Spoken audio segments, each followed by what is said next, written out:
ទេនិស័យគេនឹងប្រលឹងឆ្ងាយខ្ពស់ក្តីរំពឹងប្រឹងថែផ្កាក្នុងសួនគេ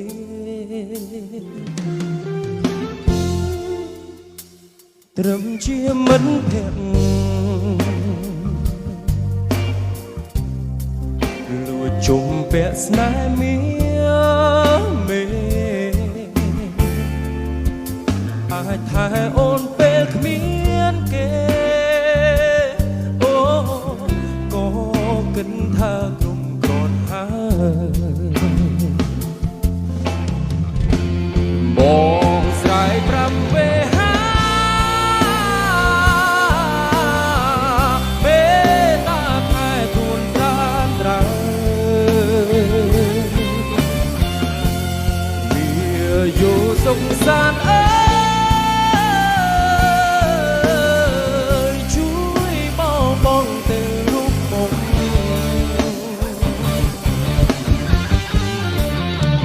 ស្នាមញញឹមខ្ញុំបានផ្ញើលើភ័ក្រនួនល្អ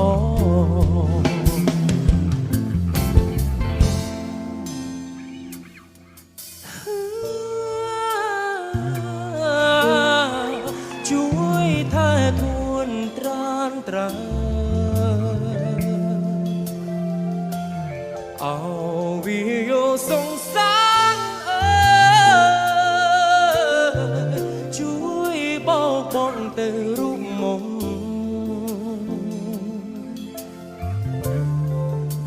ស្នាមញញឹមខ្ញុំបានផ្ញើលើភ័ក្រនួនល្អបងស្រែកប្រាប់ពេហាពេលតាថែទួនត្រានត្រើវាយោសងសាន្តអើយជួយបងទៅរូបមុខ